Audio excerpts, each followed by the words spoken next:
ये हमारा शुरुआत से ड्रॉबैक था कि हमने फाइनेंस के बारे में ज़्यादा सोचा भी नहीं। फाइनेंस की वजह से हमारे टीम मेंबर में भी बहुत लोगों को अपनी अपनी पर्सनल प्रॉब्लम होकर डिमोटिवेशन हुआ। जैसे आपने बोला कि बिना प्रोडक्ट बनाए व्हाट्सएप पे भी शुरू कर सकते थे, वो भी एमवीपी है। हमने एक लैब भी जोड़ दिया बेंगलोर में। हाँ। ये 5 लैब भी हम जोड़ते थे, हमारा रेवेन्यू शुरू हो जाता। जो हमने काफी मिस्टेक्स की, this is a not right way to do. मैं जिस तरह से हमने किया वो मैं उस रिकमेंड नहीं करूंगा। हाँ। कि हमारे जो मेन प्रॉब्लम्स थी वो सब देख के चलना चाहिए। करेक्ट। एक तो हमने प्रोडक्ट को कॉम्प्लेक्स बनाया। ठीक है।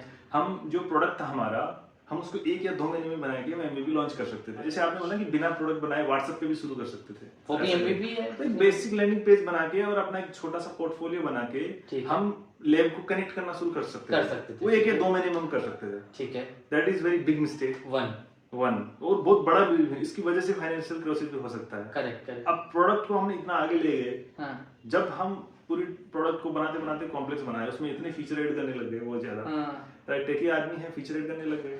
बिजनेस वाला बंदा अपना काम कर रहा है लेकिन वो अकेला है। ठीक है, तो अब फीचर काफी ऐड हो गए, काफी समय निकल गया आगे। अब आगे जाके फीचर तो ऐड हो गई है, अब हमें उस इतना लेट कर दिया हमने, हम ऑलरेडी इतना लेट हो चुके थे कि हम फाइनेंस को बैलेंस करना हमारे लिए मुश्किल हो गया। कि हमें लेट, तो फर्स्ट है कि भाई लेट नहीं होना है। तो बेसिकली पहला प्रॉब्लम था कि प्रोडक्ट कॉम्प्लेक्स बना, आप उसमें फीचर्स ऐड करते रह रहे थे। सेकंड आप कह रहे थे कि रेवेन्यू आने में बहुत टाइम लगा दिया। राइट, बहुत टाइम लगा दिया। इतना ऐसा नहीं करना चाहिए। जितना जल्दी मिस्टेक करेंगे, जितना जल्दी मार्केट में जितना जल्दी मिस्टेक करेंगे, हाँ, वो कह सकते हैं कि मिस्टेक करते ही कहीं ना कहीं रेवेन्यू। हमने एक लैब भी जोड़ दिया बेंगलोर में। ये 5 लैब भी हम जोड़ के देते थे, हमारा रेवेन्यू शुरू हो जाता।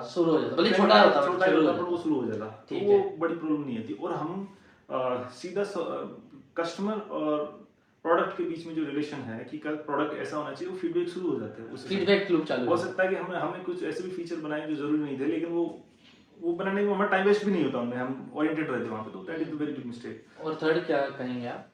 टीम के अंदर यदि आप स्टार्टअप शुरू कर रहे हैं तो आपके पास में बिल्कुल कंक्रीट फाइनेंशियल बैकअप और प्लान होना चाहिए। और plan A, plan B, plan C सब होना चाहिए, बना के रखना चाहिए यार फाइनेंस। क्योंकि फाइनेंस और कैश फ्लो कंपनी में यदि नहीं बनाएगी, बहुत सारी स्टार्टअप कैश फ्लो नहीं होता, उसकी वजह से भले आपका लोन के पास कैश फ्लो हो या कैसे भी आपके पास कैश फ्लो है, कैश का आना जाना होना चाहिए स्टार्टअप्स के अंदर। तो हमने बिल्कुल भी प्लान नहीं किया। ये हमारा शुरुआत से ड्रॉबैक था कि हमने फाइनेंस के बारे में ज्यादा सोचा भी नहीं। हमने इतना भी नहीं सोचा कि यार हम ऐसा होगा तो मान लो 6 महीने में प्रोडक्ट नहीं बनेगा तो हम फाइनेंस कैसे मैनेज करेंगे, 9 महीने में हम नहीं बनाए तो क्या करेंगे, साल भर में नहीं हो तो क्या करेंगे, हमारे पास में क्या डेडलाइंस रहेंगी, इसको पैसों के लेके इतना कोई था। बिल्कुल भी ऐसा कोई कंक्रीट प्लान नहीं बनाया और उस पर हमने वर्क भी नहीं किया। और उस पर वर्क करना चाहिए था, कंक्रीट प्लान बनाना चाहिए था, हमारी डेडलाइंस होनी चाहिए थी, ये सब चाहिए। तो हमने वो नहीं किया। तो फाइनेंस का डाइवर्सिटी नहीं थी ना टीम में, that was one of the biggest problem है।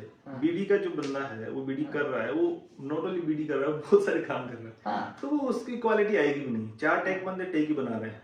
हाँ, तो टेक में बहुत ज्यादा लोग लग गए जबकि उतनी जरूरत नहीं थी। बिजनेस बनाना चाहिए था, बहुत जल्दी बिजनेस बनाना चाहिए था। और ये हमारे बिजनेस का सबसे बड़ा फेलियर भी यही एक रीजन है कि हमने टीम के अंदर सही स्किल सेट सेट नहीं किया। सही skill set, I think the right word is right skill set in the first founding members में सारे टेकी बंदे आ गए और राइट स्किल से सेट नहीं हुआ, सही टाइम पे मार्केट में नहीं गए, लंबा टाइम खिंच गया उसकी वजह से और फाइनेंशियल क्रैश आउट हो गए फिर। राइट। सो अगर इसको समराइज वापस करें तो पहला आपने बताया प्रोडक्ट कॉम्प्लेक्सिटी, दूसरा आपने बताया कि मार्केट में जाने में डिले हो गए, आपने एमवीपी से चालू नहीं किया, तो इवन if आपका छोटा सा रेवेन्यू चालू हो जाता वो नहीं हो पाया।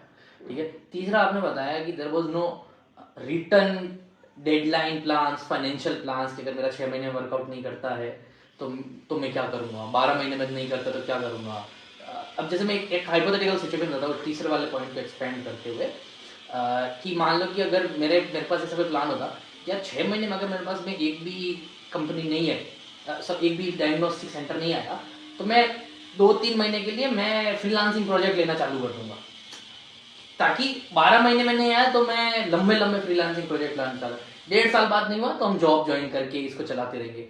तो क्या वही करें कि अगर उस टाइप के प्लान सेटअप होते तो चीजें थोड़े लंबे समय के लिए वर्क करते। हाँ, कुछ तो फाइनेंशियल बैकअप रखना चाहिए। ठीक है। और चौथा आपने बताया था कि जो टीम का डाइवर्स स्किल सेट नहीं था, You said right. Right people right जगह प्लेस होने चाहिए थे। हाँ।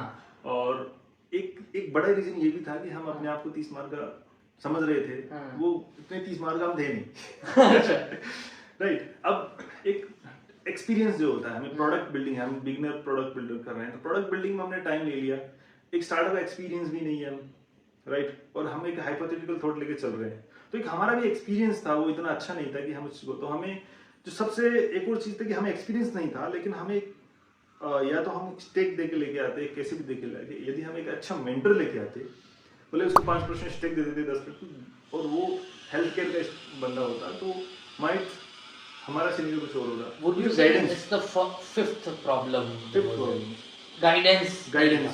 गाइडेंस एक बड़े लेवल पे गाइडेंस, एक होता है ना, एक सक्सेसफुल बंदे के साथ में अपन गाइडेंस करते मेंटेन करते, हम 4-5 बंदे अपनी ही कहानी बना के बंद बना रहे हैं, लाइक वो कर रहे हैं, छोटे मोटे कस्टमर या जाके मिल रहे हैं, लेब वाले से जाके मिल रहे हैं, लेकिन एक बिजनेस का जो होता है चीजें, और हमारे पास में हमारी भी बेनविथ थी, हमारा एक बड़ा नेटवर्क नहीं था उस समय कि हम इतना ये सब चीज कर पाए, और इतना टाइम भी नहीं था, हम ज्यादा सोचे भी नहीं इसके बारे में, तो वो भी एक रीजन था।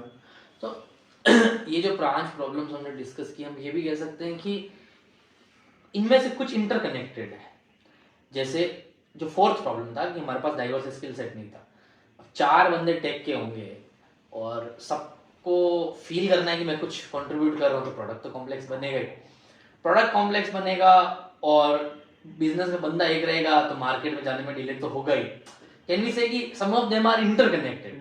तो अगर मान लीजिए कि डे 1 को अगर आप 4 बंदे होते हैं, एग्जाम एक हाइपोथेटिकल सिनेरियो, 2 बिजनेस के 2 टेक के, या एक टेक का 3 बिजनेस के, आई वुड से, तो आप कह रहे हो कि शायद इनमें से कुछ प्रॉब्लम्स एग्जिस्ट नहीं करती। राइट। टेक में देखो, हमें टेक इस तरह से सोचना चाहिए, और अभी मैं एक्सपीरियंस बता रहा हूँ, टेक को इस तरह से सोचना चाहिए कि हम मार्केट में ये प्रॉब्लम सॉल्यूशन करना है और उसको बिजनेस में कन्वर्ट करना है, तो अपना business communication model, brand communication model और रेवेन्यू मॉडल बनाना चाहिए सबसे पहले, और बिजनेस को सेटअप किया। इसके लिए टेक क्या चाहिए, उसके हिसाब से टेक की स्किल से सेट करनी चाहिए। ऐसे नहीं कि चारों टेक बंदे मिल गए, चारों टेक बंदे मिलकर बिजनेस नहीं बनाएंगे ऐसा करके।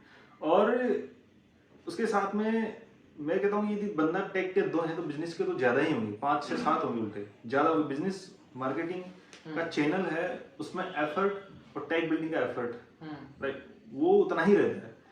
आप टेक बिल्ड, प्रोडक्ट बिल्ड कर दिया, लेकिन अब मार्केट में जाने का जो एफर्ट है वो उतना कम एफर्ट नहीं है, वो उसका एफर्ट बहुत ज्यादा एफर्ट है, तो वो एफर्ट उतना ही एफर्ट है।